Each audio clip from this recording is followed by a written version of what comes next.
ఓం శ్రీ గురుభ్యో నమః. ముందుగా మనందరి గురువు గారైన బ్రహ్మర్షి పితామహ పత్రిజీ సార్ గారికి అనంత కోటి ఆత్మ ప్రణామాలతో నా ధన్యవాదాలను తెలియజేసుకుంటున్నాను. అలాగే జూమ్ సెషన్ కి విచ్చేసినటువంటి ఆత్మ బంధువులైన మీ అందరికీ పేరు పేరున నా ప్రత్యేక ధన్యవాదాలు. మరి ఆ శ్రీకృష్ణ భగవానునికి నా నమస్సుమాంజలులు అర్పిస్తూ మరి ఆత్మ సంయమ యోగం 6వ శ్లోకం నుంచి 9వ శ్లోకం వరకు మనము ఈ రోజున విశ్లేషించుకోబోతున్నాం. మరి గత తరగతిలో మనము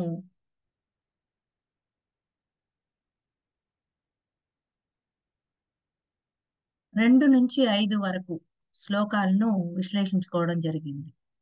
అందులో భగవానుడు ఏం చెప్పారు అంటే,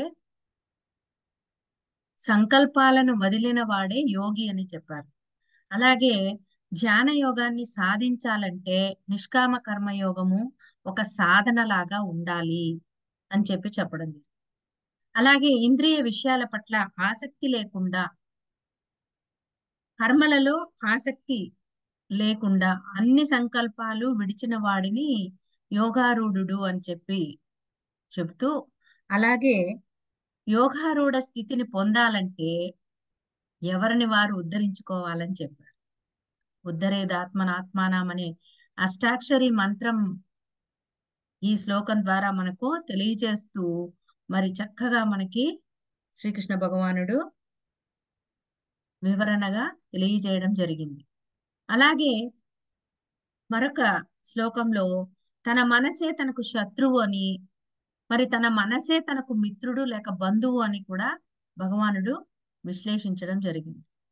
మరి ఈ మనస్సు ఎప్పుడు బంధువు ఎప్పుడు శత్రువు అనే విషయాన్ని 6వ శ్లోకంలో ఇప్పుడు మనము తెలుసుకుందాం.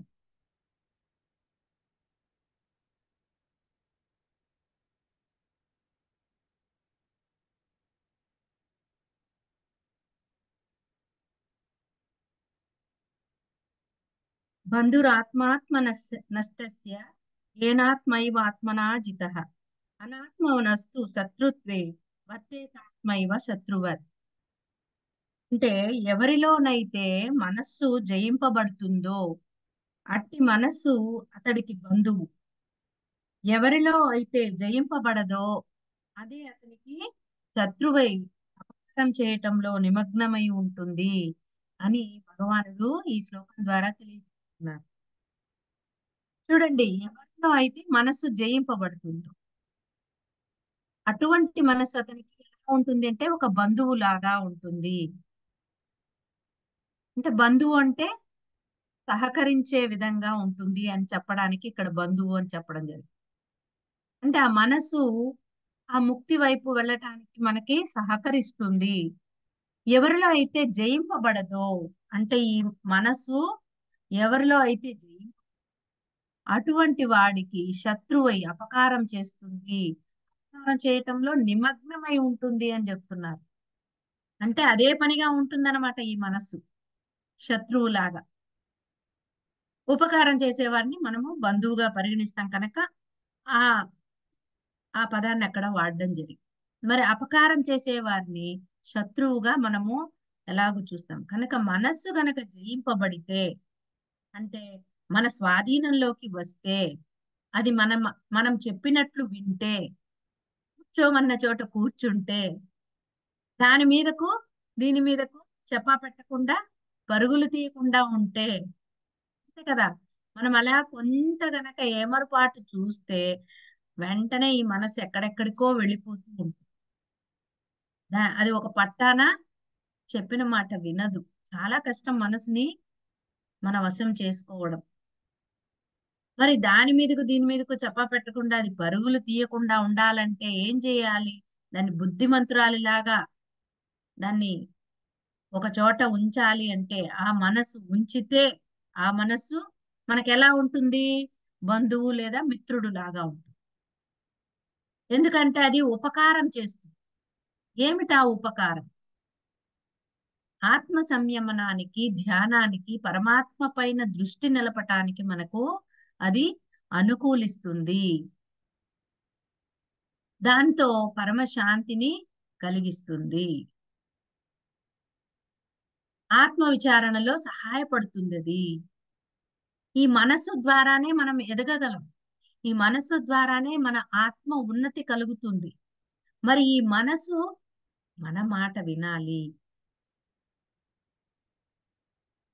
కనుక పరమాత్మ పైన దృష్టి నిలపటానికి అనుకూలంగా మారాలి. అప్పుడే ఇది ఆత్మతో జీవుణ్ణి కలుపుతుంది. ఆ పని కూడా చేసేది మనసే. కాబట్టి మనస్సు చెడ్డదేం కాదు. ఆ మనస్సు ఎలా ఉండాలో, ఎలా దాన్ని స్వాధీనపరచుకోవాలో ఆ పద్ధతి అంతా కూడా ఈ ఆత్మ సంయమ యోగంలో భగవానుడు ఎంత అద్భుతంగా మనకు వివరించి ఉన్నారో. కాబట్టి ఈ విధంగా జీవుడికి గొప్ప ఉపకారం చేస్తుంది ఆ మనస్సు. ఎప్పుడూ మన స్వాధీనంలో ఉంటే. అలా కాకుండా ఈ మనస్సు కనుక స్వాధీనం కాకపోతే, చెప్పినట్లు వినకపోతే, దృశ్య ప్రపంచ విషయాలపైన పరుగులెడుతూ ఉంటే, ఇంద్రియాలతో స్నేహం చేస్తూ ఉంటే, అంటే కన్ను కోరిన చోట మనసు వెళ్ళటం, చెవులు కోరిన చోట మనసు వెళ్ళటం, ఈ ఇంద్రియాలు ఎలా ఆ, ఆకర్షిస్తూ ఉంటాయో దాని వెంట పరిగెడుతూ ఉండడం. కాబట్టి ఇలా ఇంద్రియాలతో స్నేహం చేస్తూ వాటి వెంట పడి భోగాల కోసం ఆరాటపడితే ఆ మనసు ఏమవుతుంది? శత్రువుగా మారుతుంది మనకి. అటువంటి మనసు ఎప్పుడు కూడా మనకి అపకారమే చేస్తుంది, కీడు కలిగిస్తుంది. ఏమిటి ఆ అపకారం? జీవుణ్ణి దేవుణ్ణి జీవుణ్ణి దేవుడికి ఆత్మకు దూరం చేసేస్తుంది. విషయభోగాల వైపు నెట్టేస్తుంది. నీవు పుట్టింది భోగాలు అనుభవించటానికి, సుఖంగా బ్రతకటానికి, అందుకు బాగా డబ్బు సంపాదించాలి అని చెప్పి ధన సంపాదనలో భోగాల్లో ముంచేసి తాను ఎందుకు జన్మించానో కూడా తెలియకుండా, తెలియనీయకుండా, తెలుసుకునే తీరిక లేకుండా చేస్తుంది. తెలుసుకోవాలనే ఆసక్తి లేకుండా చేస్తుంది. ఈ జన్మ కర్మ వలయంలో జనన మరణ సంసార చక్రంలో తిప్పి తిప్పి తిప్పి ముక్తికి దూరం చేస్తుంది. ఇదే అలాంటి మనసు చేసే అపకారము. అందుకే ఇక్కడ మనసే మిత్రుడు అన్నారు, భగవానుడు మనసే శత్రువుని కూడా అన్నారు. మన ఏవ మనుష్యానం కారణం బంధమోక్షయ అన్నారు.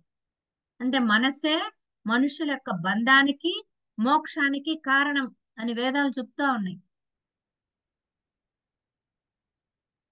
చూసారా? బంధానికైనా మోక్షానికైనా ఏంటి కారణం అంటే మనసే.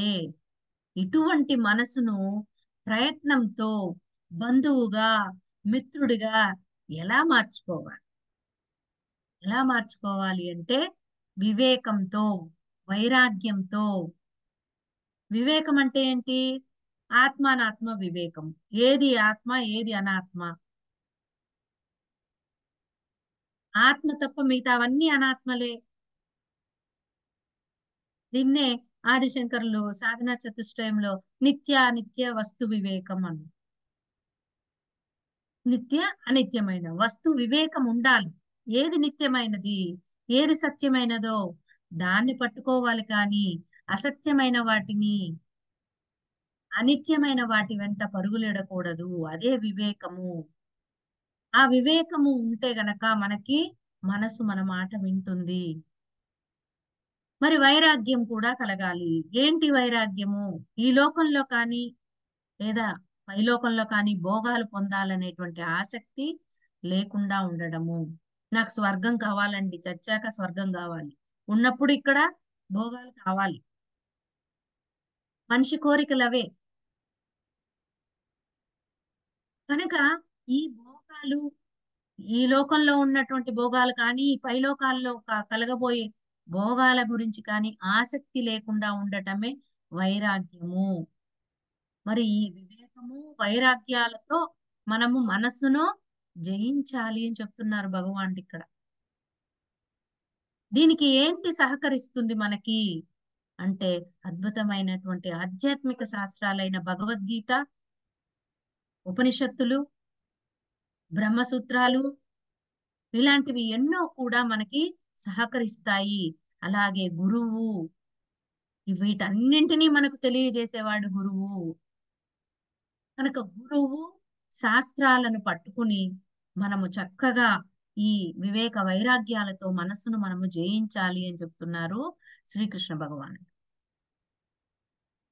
మొదట్లో కొంతకాలం పరిగెత్తితే ఈ పరిగెత్తేటువంటి మనసుతో మనం కూడా పరిగెత్తాలి, తప్పదు. అలా పరిగెత్తుతూ తనను తాను మర్చిపోకూడదు. ఎందుకు పరిగెత్తుతున్నాను అనేది గుర్తు పెట్టుకొని సమయం చూసి కళ్ళెంతో బిగించి స్వాధీనంలోకి తెచ్చుకోవాలి. ఆ తర్వాత ఆత్మ పైన నిలపాలి. కనుక భగవానుడు ఎంతో అద్భుతంగా ఈ శ్లోకం ద్వారా మనకి ఈ విషయాలన్నీ తెలియజేస్తున్నారు. అలాగే ఇలా మనస్సును స్వాధీనంలో ఉంచుకుంటే ప్రయోజనం ఏమిటి, ఏం ప్రయోజనం కలుగుతుంది అని 7వ శ్లోకంలో తెలియజేస్తున్నారు. జితాత్మనః ప్రశాంతస్య పరమాత్మ సమాహితః శీతోష్ణ సుఖ దుఃఖేషు తదా మానవమానయోహో. అంటే శీతోష్ణాలలో, సుఖ దుఃఖాలలో, మానవమానాలలో మనస్సు స్వాధీనమై ప్రశాంతంగా ఉన్నవారికి పరమాత్మ సన్నిహితంగా ఉంటాడు. చూసారా?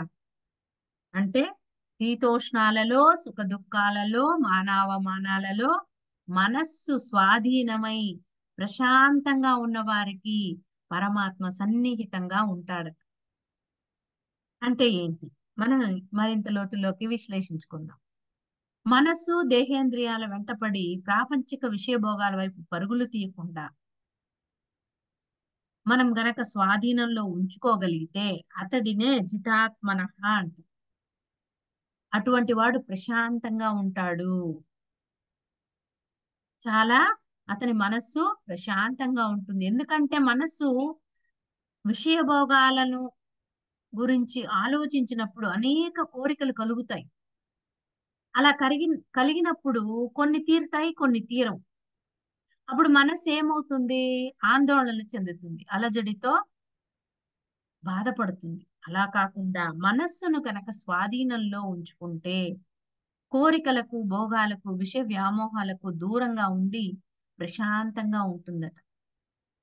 కనుక జీవాత్ముడే ప్రశాంతుడుగా ఉంటాడు.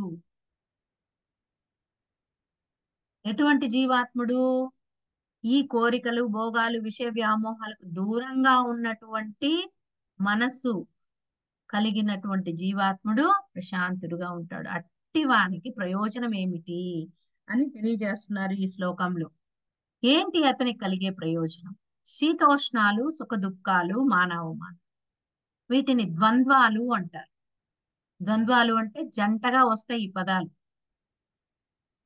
శీతోష్ణాలు, సుఖ దుఃఖాలు, మానవమానాలు.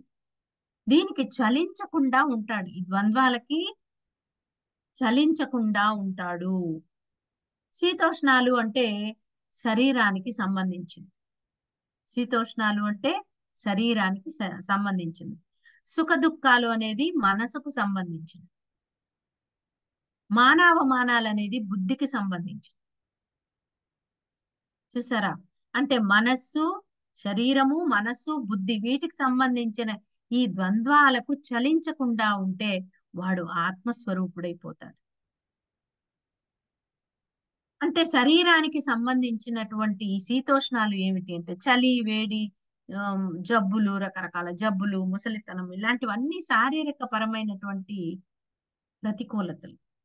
ఇలాంటివి ఎన్ని ఎదురైనా కూడా ప్రశాంతమైన మనస్సు కలవాడు చలించడు, సమత్వంలో ఉంటాడు. ఏమోనండి, నేను కూడా ఇది సాధించాననే అనిపిస్తుంది. ఎందుకంటే నాకు కూడా గత సంవత్సరము చాలా ఇబ్బందికరమైనటువంటి అనారోగ్యం కలిగింది. అయినా కూడా నా మనసు ఎప్పుడూ చలించలేదు. నాకే ఆశ్చర్యం వేసింది. కానీ ఒకానొకప్పుడు ధ్యానంలోకి రాకమునుపు చిన్న జ్వరం వచ్చినా లేదా ఏదైనా ఆ అనారోగ్యం కలిగిన విపరీతంగా భయపడేదాన్ని. చాలా చాలా ఆమ్, ఆ, అశాంతికి లోనయ్యేదాన్ని, అలజడి పొందేదాన్ని. అలాంటి దాన్ని లాస్ట్ ఇయర్ ఎంత పెద్ద వచ్చినా కూడా నాకు అస్సలు ఆ భయం కానీ, బాధ కానీ, దుఃఖం కానీ కలగలేదు. దాన్ని బట్టి నేను పర్లేదు, నేను కూడా ఒక స్థితికి ఎదిగాను అనేటువంటి ఆహ్, ఒక ఆనందం, ఆ భగవంతునికి దగ్గర కాగలుగుతున్నాను అనేటువంటి ఒక ఆనందం కలిగింది నాకు. మరొక రకమైన ఆనందం ఏం లేదు. అంటే హ్యాపీగా ఉన్నానని కాదు. భౌతికంగా హ్యాపీగా ఉండటం కాదు. మనం ఎంత భౌతికపరమైన విషయాలలో దృఢంగా ఇలా చలించకుండా ఉంటామో, ఆ భగవంతునికి అంతగా దగ్గరవుతాము అనేటువంటిది సత్యం. అది భగవద్గీత ద్వారా నేను తెలుసుకున్నాను. ఈ భగవద్గీతే నాకు ఆ ధైర్యం ఇచ్చింది కూడా. కాబట్టే భగవద్గీత అంటే నాకు అంత ఆహ్, ఊపిరి లాంటిది. కనుక అందరికీ నేను పొందిన ఆ జ్ఞానాన్ని, ఆ సంతోషాన్ని, ఆ ఆనందాన్ని, ఆ భగవంతుని యొక్క ప్రీతి పాత్రను మీ అందరికీ కూడా షేర్ చేసుకోవాలనే ఈ జూమ్ సెషన్ నడుపుతూ ఉన్నాను కూడా. కాబట్టి సమత్వంలో ఉంటాడు. ఎటువంటి వాటికి చలించడు. అలాగే మనస్సుకు కలిగేటువంటి సుఖ దుఃఖాలందు కూడా సమత్వం కలిగి ఉంటాడు. అంటే సుఖం వస్తే పొంగిపోవడం, దుఃఖం వస్తే కుంగిపోవటం ఇలాంటివి ఉండదన్నమాట. ఎందుకంటే ఈ సుఖ దుఃఖాలన్నీ కూడా అనిత్యమైనవి, శాశ్వతంగా ఉండేది కాదు అనేటువంటిది గ్రహించి అతను ప్రశాంతంగా, నిర్లిప్తంగా ఉండిపోతాడు. కాబట్టి సుఖ దుఃఖాలు ఇందాక నా ఎగ్జాంపుల్ చెప్పాను మీకు. అలాగే ఎన్నో జరుగుతూ ఉంటాయి జీవితం అన్న తర్వాత. కుటుంబ పరంగా కావచ్చు, సామాజిక పరంగా కావచ్చు, రకరకాలైనటువంటివి ఎన్నో కలుగుతూ ఉంటాయి. వాటన్నింటినీ కూడా సమభావంతో స్వీకరించడం. సుఖం వచ్చిందనుకోండి, అలాగే పొంగిపోవడం. ఏదైనా దుఃఖం వస్తే వెంటనే అలాగే డల్‌గా అయిపోవడం, కుంగిపోవటం ఇలాంటివి ఉండదు. ఎందుకంటే అవన్నీ అనిత్యమైనవి, శాశ్వతంగా ఉండేది కాదు అనేటువంటి జ్ఞానం మనలో ఉదయించాలి. అలాగే సన్మాన, అవమానాలను కూడా సమానంగానే భావిస్తాడు. ఇది కూడా నా జీవితంలో చాలా సార్లు జరిగింది. ఈ మధ్య కూడా జరిగింది. జరుగుతూ ఉంటుంది. కొందరు ఓహోమని పొగుడుతూ ఉంటారు. కొందరు ఏదో రకంగా అవమానిస్తూ ఉంటారు. దేన్ని పట్టించుకోకూడదు. మన పనేమో మనమేమో. ఏమాత్రం చలించకుండా మనము ముందుకు వెళ్ళటమే. ఇలా శీతోష్ణాల వల్ల శరీరానికి ఇబ్బంది కలిగినా, సుఖదుఖాల వల్ల మనసుకు ఉద్రేకాలు కలిగినా, అదే విధంగా మానవమానాల వల్ల మన బుద్ధిలో కొంత అలజడి కలిగినా, జితాత్ముడైనటువంటి వాడు మనసును స్వాధీనంలో ఉండటం వల్ల ఎలా ఉంటాడు అంటే ప్రశాంత చిత్తంతో ఉంటాడు. ఆత్మ అందే మనస్సును నిలిపి ఉంచుతాడు. దేనికి చలించకుండా ఉంటాడు. అందుకే అతనికి పరమాత్మ సమాహితః అనేటువంటి మాట చెప్పడం జరిగింది. అంటే పరమాత్మకు సన్నిహితంగా ఉంటాడు ఇటువంటి వాడు. అంటే భగవంతునికి చేరువవుతాడు. ఇక్కడ ఒక విషయం చెప్పాలి. ఈ మనస్సు అనేది ఆత్మకు ఆత్మ నుండి వేరే పదార్థం కాదిది. మనస్సు అనేది ఆత్మ నుంచి లేచిన అల వంటిది అంటారు. అంటే ఆత్మ అది వేరు కాదు. స్వచ్ఛంగా, నిర్మలంగా, ఆలోచన రహితంగా మనస్సు గనక ఉంటే అది ఆత్మే అంటున్నారు. చూసారా ఎంత అద్భుతమైన మాట. ఇది భగవానుడు మనకి భగవద్గీత ద్వారా అందిస్తే మనకు తెలియదు. మనసు వేరు, ఆత్మ వేరు అనుకుంటున్నాం. ఎప్పుడైతే ఈ మనస్సు స్వచ్ఛంగా, నిర్మలంగా, ఆలోచన రహితంగా ఇలాంటి ఒక ఆహ్, వివేక వైరాగ్యాలతో మనస్సు ఉంటుందో అప్పుడు అదే ఆత్మ. అదే ఆలోచనలతో, అదే రాగద్వేషాలతో, అసూయ, మోహాలతో ఉంటే ఆ మనస్సు మనస్సే. ఎప్పుడైతే ఆలోచన రహితమై ఉంటుందో, పరుగులు తీయకుండా ఉంటుందో, ప్రశాంతంగా ఉంటుందో, అప్పుడు అది ఆత్మగా ప్రకాశిస్తుంది. అంటే ఆత్మ నుంచి లేచిన అల అంటే సముద్రము ఆత్మ అయితే, అల కూడా మళ్ళీ సముద్రమే కదా! సముద్రం నుంచి వచ్చినదే కదా! అది అలజడితో ఉంటే ఎగసెగసి పడుతూ ఉంటుంది. మళ్ళీ వెళ్ళిపోతే సముద్రంలా ప్రశాంతంగా ఉంటుంది. లోపల పక్క చూసామనుకోండి సముద్రం ఎంత ప్రశాంతంగా ఉంటుంది. ఈ ముందర వైపే మనకు అలలు ఎగురు ఎగిరి వస్తూ ఉంటాయి. ఆ వెనకాతలు చూసామనుకోండి సముద్రం ఎంత ప్రశాంతంగా ఉంటుంది. కనుక ఆత్మ నుంచి లేచిన అలే ఈ మనస్సు. కాబట్టి ఇక్కడ మనము ప్రపంచం మీకు పరుగులు తీస్తే అది మనస్సు అవుతుంది. ఆత్మపై నిలిస్తే అది ఆత్మాకారమైపోయి ఉంటుంది. అందుకే పరమాత్మ సమాహిత అన్నారు ఇక్కడ భగవానుడు ఈ శ్లోకంలో. అంటే ఎక్కువగా ఆత్మ ప్రకాశిస్తుంది అనే అర్థం కూడా. ఈ పదానికి ఈ ఆ ఈ పదము పరమాత్మ సమాహిత అంటే ఆత్మ ప్రకాశిస్తుంది అని మనము అర్థం చేసుకోవాలి. కనుక మనస్సు స్వాధీనంలో ఉంటే పరమాత్మ బాగా ప్రకాశిస్తాడు. అంటే పరమాత్మ దివ్యశక్తి ఆ వ్యక్తిలో బాగా వ్యక్తమవుతూ ఉంటుంది. ఎవరికి ఎవరైతే తన మనస్సును స్వాధీనంలో ఉంచుకుంటాడో అతనిలో ఆ పరమాత్మ యొక్క దివ్యశక్తి చక్కగా బయటకు వ్యక్తమవుతుంది. అందుకే మనము కొంతమందిని చూస్తే చక్కగా వాళ్ళ మనసు వాళ్ళ వర్చస్సు అంతా కూడా ఒక గంభీరంగా ఒక ప్రశాంతంగా కనిపిస్తూ ఉంటుంది. అంటే వారి మనస్సు వారి స్వాధీనంలో ఉంటుంది కనుక వారు ఆత్మస్వరూపులుగా విరాజిల్లుతూ ఉంటారు. గొప్ప గొప్ప మాస్టర్స్ మన గురువు గారు పత్రి సార్. కాబట్టి మనస్సును స్వాధీనంలో ఉంచుకోవటంలోనే ఉంది మన గొప్పతనం అంతా అనేది మనం ఇక్కడ అర్థం చేసుకోవాలి. కాబట్టి యోగారూఢుడైనటువంటి యోగి యొక్క ప్రయోజనం మనకు తెలిసింది కదా. మరి అతని యొక్క లక్షణాలు ఎలా ఉంటుంది, అతడి దృష్టి ఎలా ఉంటుంది. అలా ఎవరైతే మనస్సును స్వాధీనంలో ఉంచుకొని ఆత్మస్వరూపుడుగా ఉన్నాడో అతని యొక్క లక్షణాలు, అతన్ని యోగారూఢుడు అన్నారు కదా భగవానుడు. మరి ఆ యోగారూఢుడి యొక్క దృష్టి ఎలా ఉంటుంది, అతని యొక్క ఆలోచన విధానాలు ఎలా ఉంటాయి, ఎలాంటి దృష్టి అతనికి ఉంటుంది. అతడు యోగంలో నిలిచిన వాడు అని మనము అతని దృష్టిని బట్టి అతనికి ఉన్నటువంటి లక్షణాలను బట్టి మనము తెలుసుకోవచ్చు. 4 లక్షణాలను గురించి 8వ శ్లోకంలో భగవానుడు తెలియజేస్తున్నారు. 8వ శ్లోకం చూద్దాం. జ్ఞాన విజ్ఞాన తృప్తాత్మ కూటస్థో విజితేంద్రియ యుక్త ఇత్యుచ్యతే అమలోష్టాశ్మ కాంచన. అంటే జ్ఞాన విజ్ఞానాలతో తృప్తి చెందేవాడు, ఆత్మలో నిలిచినవాడు, ఇంద్రియాలను చక్కగా జయించినవాడు, మట్టి రాయి బంగారం వీటిని సమంగా చూచే యోగయుక్తుడు అని చెప్పారు.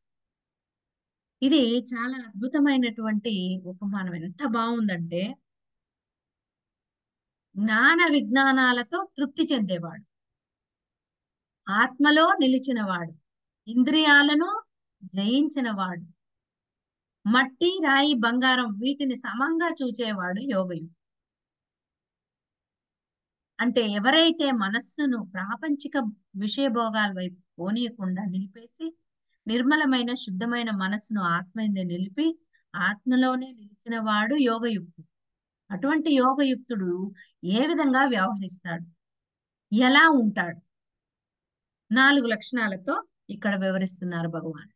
జ్ఞాన విజ్ఞాన తృప్తాత్మ. అతనికి మొట్టమొదటి క్వాలిటీ ఏమి అంటే జ్ఞాన విజ్ఞాన తృప్తాత్మ. అంటే జ్ఞాన విజ్ఞానాలతో తృప్తిగా ఉంటాడు. జ్ఞానము అంటే ఇక్కడ పరోక్ష జ్ఞానం. అంటే బయట నుంచి తెలుసుకున్నటువంటిది, శాస్త్రం ద్వారా కావచ్చు, గురువుల ద్వారా కావచ్చు, తెలుసుకునే విజ్ఞానాన్ని జ్ఞానము అన్నారు. అంటే పరోక్ష జ్ఞానం. మరి విజ్ఞానము అంటే ప్రత్యక్ష జ్ఞానం. అంటే ప్రత్యక్షము అంటే అపరోక్ష జ్ఞానం అని కూడా చెప్పుకోవచ్చు. అంటే శాస్త్రాల ద్వారా గురువుల ద్వారా గ్రహించిన దాన్ని అనుభవం ద్వారా తెలుసుకోవటం, అనుభవానికి తెచ్చుకోవటం, దీన్ని ప్రత్యక్ష జ్ఞానము అన్నారు. అంటే ఆత్మతత్వాన్ని తెలుసుకోవటం జ్ఞానము, ఆత్మతత్వాన్ని అనుభూతి చెందటం విజ్ఞానం.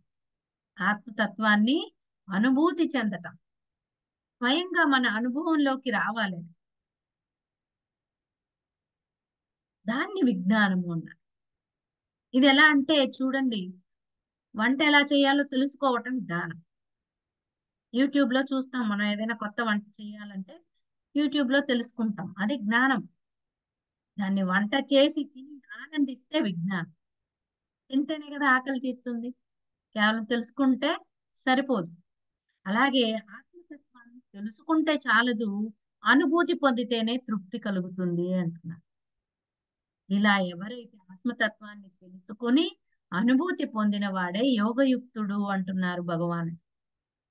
అలా ఎల్లప్పుడూ కూడా ఈ జ్ఞాన విజ్ఞానాల వల్ల తృప్తిగా అతను ఉంటాడు. అతని ముఖం కూడా చక్కగా ప్రసన్నంగా ఉంటుంది. అతడి తృప్తి ఆ ధనం ఉందనో, భోగాలు ఉందనో, భోగభాగ్యాలు లభిస్తోందనో కాదు. అతనికి ఎల్లప్పుడూ కూడా ఆ తృప్తి అతనికి ఉన్నటువంటి జ్ఞాన విజ్ఞానాల వల్ల. కనుక ఈ భోగాలు ఇవన్నీ కూడా తృప్తిని ఎప్పుడు ఇవ్వవు. అప్పుడప్పుడు వాటి వల్ల అసంతృప్తి కూడా కలుగుతుంది. కానీ జ్ఞాన విజ్ఞానాలు అనేవి ఎప్పుడు తృప్తిని ఇస్తాయి. కనుక అలాంటి జ్ఞాన విజ్ఞానాలతో తృప్తిగా ఉంటాడు. నెక్స్ట్ కూటస్థ. అంటే కూటస్థుడు అంటే స్థిరంగా నిశ్చలంగా ఉండేవాడు అని అర్థం. ఇక్కడ కంసాలి వద్ద దాగలి అనేటువంటి ఒక పరికరం ఉంటుందండి, ఇనుప దిమ్మెతో ఉంటుందన్నమాట. మీరు చూసుంటారు బంగారు నగలు చేసే వాళ్ళ దగ్గర. దానిపైన తీగల్ని సుత్తితో కొట్టి ఆ బద్దలుగా చేస్తారు లేదా వంచుతారు. కొన్ని వివిధ ఆకృతుల్లో దాన్ని మార్పు చేయటం అనేటువంటిదంతా కూడా ఆ ఇనుప దిమ్మ మీదనే చేస్తా ఉంటాడు. అయితే దానిపైన ఎన్ని వస్తువులు ఎన్ని మార్పులు చెందుతా ఉంటాయి, కానీ ఆ దిమ్మె మాత్రం అలాగే ఉంటుంది, మారకుండా. అలాగే యోగయుక్తుడు కూడా ఎల్లప్పుడూ కూడా మనస్సును ఆత్మలో నిలిపి తనను తాను గ్రహిస్తూ ఉంటాడు, నిశ్చలంగా ఉంటాడు. అతడి దేహేంద్రియ మనోబుద్ధుల్లో ఎన్ని మార్పులు జరుగుతూ ఉన్నా, దేహంలో మార్పులు జరుగుతూ ఉంటుంది, ఇంద్రియాలు మనస్సు బుద్ధుల్లో ఎన్నో మార్పులు జరుగుతున్నా తాను మాత్రం ఏ మార్పు లేకుండా నిర్లిప్తంగా ఉంటాడు, నిర్వికారంగా ఉంటాడు, నిశ్చలంగా ఉంటాడు. అందుకే అతన్ని కూటస్థుడు అని అంటారని ఇక్కడ భగవానుడు తెలియజేయడం జరిగింది. నెక్స్ట్ మూడవ లక్షణం ఏమిటి అంటే విజితేంద్రియ. విజితేంద్రియ అంటే ఇంద్రియాలను జయించిన వాడిని జితేంద్రియుడు అంటారు. మరి విజితేంద్రియుడు అంటే ఏంటి? మనం మామూలుగా జితేంద్రియుడు అని చెప్పుకుంటూ ఉంటాం. మరి ఇక్కడ విజితేంద్రియుడు అన్నారు అంటే బాగా జయించిన వాడు అని లక్షణం. అంటే అర్థం ఏంటంటే బాగా జయించిన వాడు. జితేంద్రియుడు అంటే ఇంద్రియాలను జయించిన వాడు, విజితేంద్రియుడు అంటే విశేషంగా జయించిన వాడు. ఎందుకంటే ఏ క్షణంలో అయినా ఇంద్రియాలు వశం తప్పుతాయి, కానీ విజితేంద్రియంలో ఎప్పటికీ అలా తప్పవంట, స్వాధీనంలోనే ఉంటాయంట. ఎప్పుడు తప్పిపోవు, విచ్చలవిడిగా వదిలినా కూడా అవి దారి తప్పవంట. కారణము ఏంటి అంటే అతడు మనస్సు అనే తాడు యొక్క కొనను ఆత్మ అనే స్తంభానికి బిగించి పెట్టాడు. రెండవ కొనను ఇంద్రియాలనే గుర్రాల మెడకు తగిలించేశాడు. మనస్సు అనే తాడుని ఎక్కడికి వేశాడు? ఆత్మస్తంభానికి బిగించాడు. రెండవ కొనని ఇంద్రియాలనే గుర్రాల మెడకు తగిలించాడు. అందువల్ల అవి ఏం చేస్తాయి? ఆత్మ అనే స్తంభం చుట్టూ తిరగాల్సిందే తప్ప ఎక్కడికి పోలేదు. అలా మనం కూడా మన ఇంద్రియాలనే గుర్రాలని ఆత్మస్తంభానికి మనస్సు ద్వారా కట్టి పడేయాలి. అప్పుడు ఎక్కడికి తిరిగినా మళ్ళీ మళ్ళీ తిరిగి తిరిగి రావాలి, మళ్ళీ అది ఆత్మ దగ్గరికే రావాలి. ఈ మనస్సు ఈ ప్రాపంచిక వ్యవహారాల్లో ఇన్వాల్వ్ అవుతూ ఉంటుంది. ఎందుకంటే సమాజంలో మనము వ్యక్తులం, సంసారంలో కుటుంబ సభ్యులము, అనేక రకాలైనటువంటి వాటిలో మన యొక్క ఇంద్రియాల ఇంద్రియాలు మనస్సు ఇన్వాల్వ్ కావాలి. దేహేంద్రియ మనోబుద్ధుల ఇన్వాల్వ్మెంట్ అన్నిట్లో ఉంటుంది. కానీ తిరిగి అది ఎక్కడికి వచ్చేయాలి, దాని దారి ఎక్కడ? ఆత్మవైపుకే. అలా ఎవరైతే ఉంటారో అతను విజితేంద్రియుడు, విశేషంగా ఇంద్రియాలను జయించిన వాడు.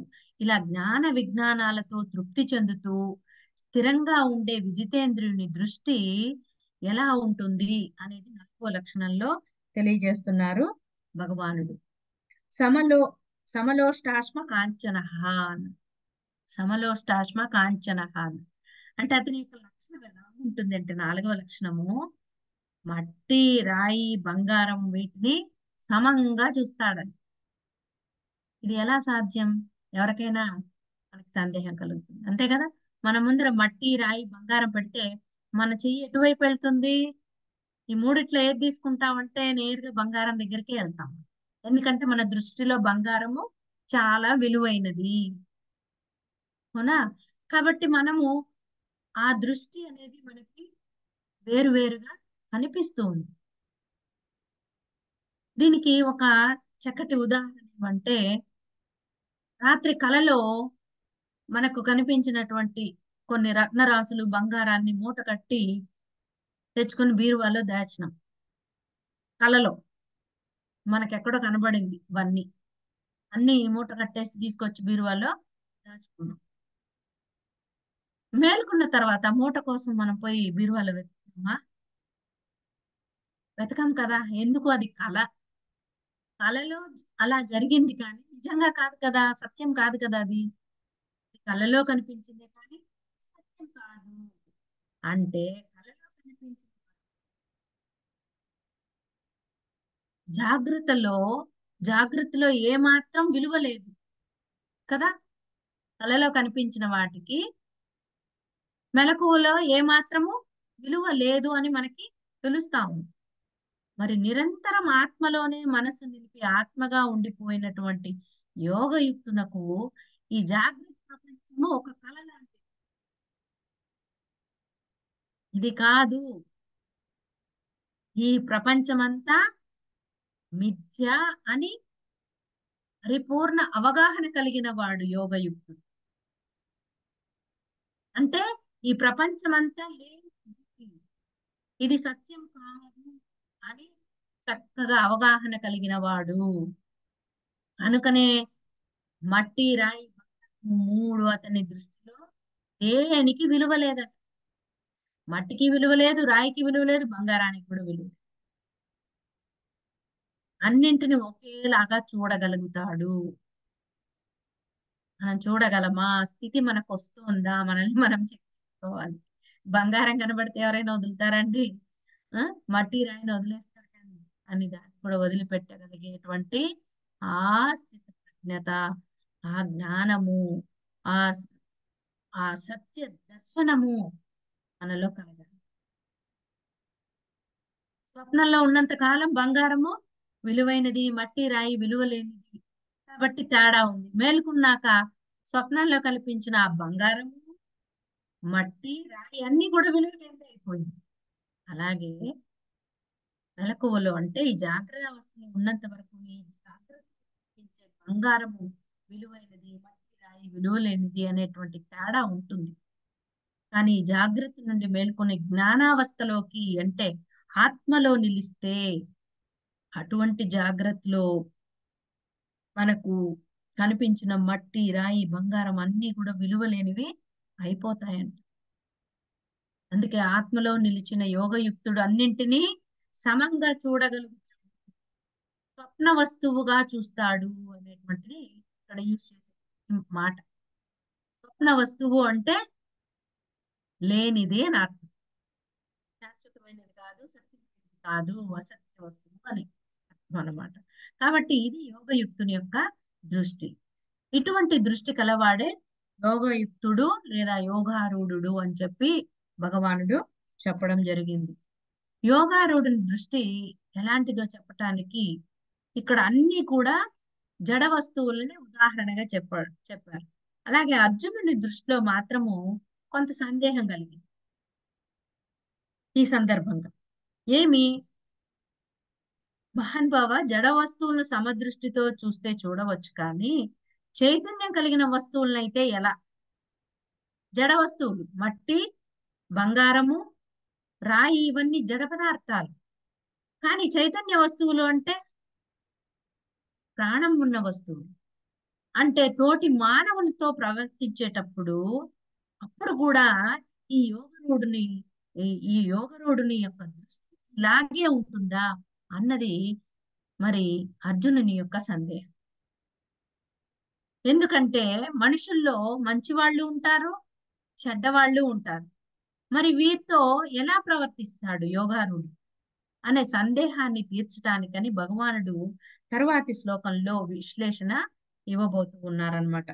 యోగ మానవులతో ఎలా వ్యవహరిస్తాడు అనేటువంటిది భగవానుడు 9వ శ్లోకంలో మనకి తెలియజేస్తూ ఉన్నారు. ఏమిటి ఈ శ్లోకం చూద్దాం.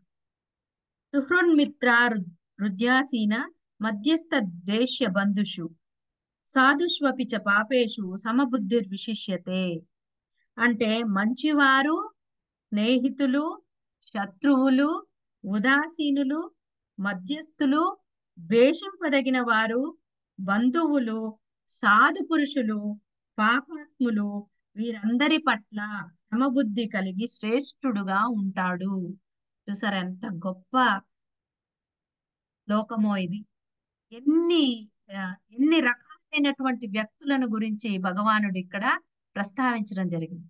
రకరకాలుగా ఎన్ని కోణాలలో మానవుల యొక్క రకరకాల వ్యక్తులను గురించి ఈ శ్లోకంలో తెలియజేస్తూ యోగారూఢుని యొక్క వ్యవహారం వీరి పట్ల ఎలా ఉంటుంది అని చెప్తున్నారు.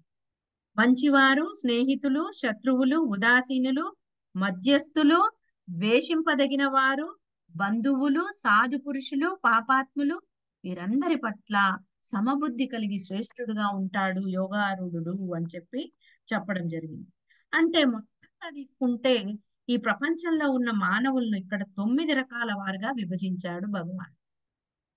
సుహృదులు, మిత్రులు, అరి అంటే శత్రువు, ఉదాసీనులు, మధ్యస్థులు, ద్వేషింపదగిన వారు, బంధువులు, సాధువులు, పాపాత్ములు.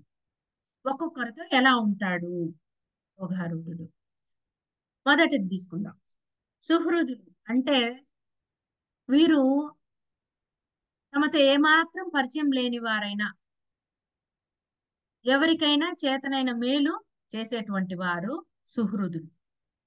వాళ్ళకి పరిచయం ఉన్నా లేకపోయినా మేలు చేసేటువంటి వ్యక్తులు. వీరు ప్రత్యుపకారాన్ని కోరేవాళ్ళు కాదు. పూర్వంలో తమకు ఎవరైనా చేసిన దానికి కూడా వీళ్ళు కృతజ్ఞతగా చేసేవారు. అలాగే ఎవరికైనా కూడా అలా కృతజ్ఞతగా చేసేదే కాకుండా చేయని వారికి కూడా చేసేవాళ్ళు. అవసరాన్ని బట్టి ఎవరికైనా కూడా వీళ్ళు సహాయపడేవాళ్ళు. వీరు మానవుల్లో ఉత్తములట. వాళ్ళను కూడా ఒకేలాగా చూస్తాడు. వాళ్ళని ఎలా చూస్తాడో అలాగే అందరినీ చూస్తాడు. ఇక్కడ రకరకాల వ్యక్తుల్ని చూడండి. ఒకరు యోగారూఢుడు వీళ్ళందరినీ కూడా సమానంగా చూస్తాడు అంటానికి. మరి రెండవ రకం వ్యక్తులు ఎవరు అంటే మిత్రులు. అంటే వీళ్ళు పరిచయం ఉన్నవాళ్ళు. యోగారూఢుడికి మిత్రులు స్నేహంగా ఉంటారు. స్నేహం కోసం సహాయం చేసేవాళ్ళు. మళ్ళీ మనకి అవసరమైతే మనకు సహాయం చేయకపోతాడనేటువంటి భావం ఉండొచ్చు. అయితే మిత్రులు ఎప్పుడు కూడా ఒకరికొకరు అపకారం మాత్రము చేసుకోరు. మిత్రులు అంటేనే మనకి ఉపకారం చేసేవాళ్ళే ఉంటారు అన్నమాట. మరి మూడవ రకం వ్యక్తులు హరి అన్నారంటే శత్రువులు. వీళ్ళు నిష్కారణంగా కీడు చేసేవాళ్ళు. కారణం ఉన్నా లేకపోయినా మన పట్ల వాళ్ళకి ఒక రకమైన ఏహ్యభావము లేకపోతే కొంత ఈర్ష్య ద్వేషాలు కలిగి మన పట్ల కీడు చేసేదానికే వాళ్ళు ఎప్పుడూ చూస్తూ ఉంటారు అనమాట. స్వార్థం కోసమైనా కీడు తలపెట్టే వాళ్ళుగా ఉంటారు. లేదా ఎప్పుడైనా మనము అతనికి ఎప్పుడైనా అపకారం చేస్తే గుర్తు పెట్టుకొని సమయం కోసం ఎదురు చూస్తూ మనల్ని ఇబ్బంది పెట్టడానికి ప్రయత్నం చేసేవాడు శత్రువు. వీళ్ళు తేలు లాంటి స్వభావం కలవారు. దొరికితే కుట్టేస్తూ ఉంటారు అన్నమాట. మరి 4వ రకం వాళ్ళు ఉదాసీనులు. అంటే వీళ్ళు తటస్థంగా ఉంటారు. అపకారము చేయరు, ఉపకారము చేయరు. అసలు పరిచయం లేని వాళ్ళు కూడా మనకి తటస్థుల కిందకే వస్తారు. అంటే ఎవరో ఉంటారు మనకి పెద్దగా వాళ్ళ గురించి తెలియదు. అలాంటి వాళ్ళు పరిచయం లేని వాళ్ళందరూ తటస్థుల కిందకి వస్తారు. అందువల్ల మంచి చెడు అనేవి ఏవి కూడా మనకి వాళ్ళ పట్ల ఉండదు జనరల్ గా. సో అలాంటి వాళ్ళు ఉదాసీనులు. మరి మధ్యస్థులు, మధ్యస్థులు అంటే ఆ ఇరు పక్షాల వారికి మేలు చేయాలనుకునేవారు. ఫర్ ఎగ్జాంపుల్ మనము ఉన్నాము, మన శత్రువు ఉన్నాడు, మన ఇద్దరి పట్ల కూడా అతను మధ్యవర్తిగా ఉండి ఇద్దరికి మేలు చేయాలని కోరుకునేటువంటి మధ్యస్థులు. అందరికీ సమాన దూరంలో ఉండేటువంటి వాళ్ళు అని. అంటే ఎవరికి కీడు చేయాలని ఉండదు, వీలైతే మంచి చేయాలనుకునేటువంటి వ్యక్తులు అన్నమాట వీళ్ళు మధ్యస్థులు. ఇకపోతే ద్వేషింపదగిన వారు అంటే మనకి ఇంతకు ముందు కీడు చేసిన వాళ్ళు, లేదా ఎప్పుడైనా కూడా కీడు తలపెడతాడేమో అని మనకి సందేహం కలిగేటువంటి వారు, దెబ్బకు దెబ్బ తీయాలనే ఉద్దేశం కలిగిన వారు, వీరు ద్వేషింపదగిన వారు. వాళ్ళని నార్మల్ పీపుల్ అయితే వాళ్ళని ద్వేషించగిన వారు. కానీ యోగారూఢుడి విషయంలో మళ్ళీ చూద్దాం, వీళ్ళందరినీ కూడా సమంగా చూస్తాడన్న విషయం తెలుసుకోవాలి మనం. మరి ఏడవ రకం వాడు ఎవరు అంటే బంధువులు. వీరు రక్త సంబంధీకులు, బంధుత్వం ఉన్న వాళ్ళు. సాధారణంగా వీళ్ళు మేలే చేస్తారు, కాకపోతే ఒక్కొక్కసారి వీళ్ళు కూడా స్వార్థంతో లేదా ఇతర కారణాలతో కూడా వీళ్ళు కీడు కూడా తలపెట్టవచ్చు, చెప్పలేము. కాబట్టి బంధువులు. నెక్స్ట్ సాధువులు. సాధువులు అంటే చాలా మెత్తని హృదయం కలిగిన వాళ్ళు ఉంటారు. వాళ్ళకి ఎటువంటి చెడు తలంపులు ఉండదు. సత్కార్యాలు చేస్తూ ధర్మాన్ని నిలబెట్టడం కోసం వాళ్ళు నిశలు పాటుపడుతూ ప్రాణ త్యాగానికి కూడా సిద్ధపడేటువంటి సాధువు వారి పట్ల. మరి చిట్ట చివర తొమ్మిదవ వాళ్ళు పాపాత్ములు. వీళ్ళు శాస్త్ర విరుద్ధ కార్యాలను చేస్తూ ఉంటారు, అకృత్యాలు అరాచకాలు చేస్తూ ఉంటారు. సమాజంలో చూస్తూ ఉంటాం మనం ఎందరినో, ఎంతటి దారుణానికైనా తెగిస్తూ ఉంటారు, దొంగతనాలు చేస్తూ ఉంటారు, హత్యలు చేస్తూ ఉంటారు, రౌడీజం చేస్తూ ఉంటారు, భూ కబ్జాలు చేస్తూ ఉంటారు, నమ్మించి మోసం చేస్తూ ఉంటారు, ఇతరులను హింసిస్తూ ఉంటారు. అటువంటి పాపాత్ములు అంటే 9 రకాల వాళ్ళని కూడా, వీరందరి పట్ల కూడా యోగయుక్తుడు ఎలా ఉంటాడు అంటే సమదృష్టి కలిగి ఉంటాడంట. ఎందుకంటే అతడిది ఉపాధి దృష్టి కాదు, ఆత్మ దృష్టి. ఉపాధి అంటే కనబడేటువంటిది, ఈ శరీరం ఉపాధి. ఈ ఉపాధి దృష్టి లేదు అతనికి. ఏ దృష్టి ఉంది? ఆత్మ దృష్టి. ఇంతకు ముందు మనం చెప్పుకున్నాం, దేహ దృష్టి, మనోదృష్టి, ఆత్మ దృష్టి అని. దేహ దృష్టి మనోదృష్టితో చూస్తే అన్ని భేదాలు కనిపిస్తాయి. కానీ యోగ యోగారూఢుడు, యోగయుక్తుడు ఆత్మ దృష్టితో చూస్తాడు. ఈ 9 రకాల వాళ్ళలోనూ అతను ఆత్మనే చూస్తాడు. అందరూ ఆత్మస్వరూపులే అనుకుంటాడు. కాబట్టి అతనికి ఎవరి పట్ల భేదభావం ఉండదు. కాబట్టి అందరినీ, వాళ్ళు పుణ్యాత్ములైనా పాపాత్ములైనా మేలు చేసే వాళ్ళైనా కీడు చేసే వాళ్ళైనా ఎవరైనా సరే అందరినీ కూడా అతను ఒక్కటిగా చూస్తాడు, ఆత్మగా చూస్తాడు. అంటే యోగయుక్తుని యొక్క దృష్టిలో అందరూ సమానమే. దీనికి ఒక చిన్న ఎగ్జాంపుల్ చెప్తాను చూడండి. పంచదార పాకంతో చిన్న చిన్న బొమ్మలు చేస్తారు, రకరకాల బొమ్మలు, చిలక బొమ్మ, కుక్క బొమ్మ, ఇలా అన్ని చేస్తారు. దాన్ని చిన్నపిల్లలు అయితే ఆకారాలు చేసి ఆడుకుంటారు, ఈ కుక్క, ఆ ఇది చిలక, అది ఇది అని. కానీ పెద్దవాళ్ళకి ఆ దృష్టి ఉండదు. అంత పంచదార పాకంతో చేసిందే, అంతా తీపినిచ్చేదే పదార్థం అని వీళ్ళ దృష్టిలో ఉంటుంది. కానీ చిన్నపిల్లలు మాత్రము రకరకాల ఆకారాలు భేద దృష్టితో చూస్తూ ఉంటారు, అంతే కదా. అలాగే సామాన్య మానవులు భేద దృష్టితో చూసిన ఆత్మపరంగా ఎదిగిన యోగారూఢుడు అందరిని ఆత్మపరంగా చూస్తూ ఉంటాడు.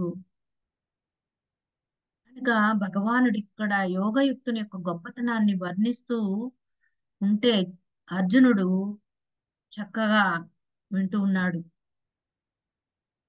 వింటూ అర్జునుడు అటువంటి గొప్ప స్థితిని అందుకోవటమే ఈ జన్మకు సార్థకత అని అర్థమవుతుంది. రాజ్యాలు, భోగాలు, యుద్ధాలు, చంపుకోవటాలు ఎందుకు అని మనసులో కొంత మదన కూడా పడుతూ ఉంటాడు అర్జునుడు. అయితే అటువంటి సమదృష్టిని, యోగారూఢ స్థితిని అందుకోవటం ఎలా అనేటువంటి జిజ్ఞాస కూడా అతనిలో కలిగింది. ఎందుకంటే ముందు తెలుసుకుంటే కానీ ఆచరణ అనేది సాధ్యం కాదు. అటువంటి భావాలను అర్జునుడి ముఖంలో చూసినటువంటి భగవానుడు ఈ యోగారూఢ స్థితిని పొందాలి అంటే ముందుగా ఈ పరుగులు తీసే మనస్సును కట్టడి చేయాలి. యోగారూఢ స్థితిని పొందాలంటే ఏం చేయాలి? మనస్సును కట్టడి చేయాలి. ముఖ్యం. అది చాలా ముఖ్యం. మనసును ఏకాగ్రం చేయాలి. మనస్సును ఆత్మవశం చేయాలి. అంటే దీనికి ఏమిటి మార్గము? దీనికి ఒకే ఒక మార్గము ధ్యానము అని చెప్తున్నారు భగవానుడు అద్భుతంగా.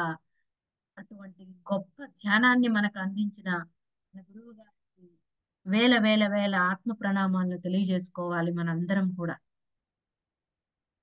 చూడండి ఎంత మనకి ఆ ముక్త స్థితిని పొందటానికి భగవానుడు అందించిన ఆ జ్ఞానాన్ని ఎంత సులభ రీతిలో మనకి ధ్యాన యోగాన్ని అందించారు మన గురువు గారు. కనుక ఆ మనసును ఏకాగ్రం చేసే ధ్యాన యోగ పద్ధతిని వివరంగా చెప్పబోతున్నారు తదుపరి 6 శ్లోకాల్లో ధ్యాన యోగ పద్ధతిని భగవానుడు మనకి. కనుక తదుపరి నెక్స్ట్ క్లాస్ లో మనము ఆ శ్లోకాలలో ఉన్నటువంటి జ్ఞానాన్ని తెలుసుకొని చక్కగా మన ధ్యానాన్ని మరింత మెరుగు చేసుకుందాం. ఇంకా అద్భుతంగా ధ్యాన సాధన చేసి మనం కూడా యోగారూఢులు అవుదామని మీ అందరికీ తెలియజేసుకుంటూ ఈ అవకాశాన్ని ఇచ్చిన మీకు పేరు పేరున నా ప్రత్యేక ధన్యవాదాలు తెలియజేసుకుంటున్నాను. Thank you.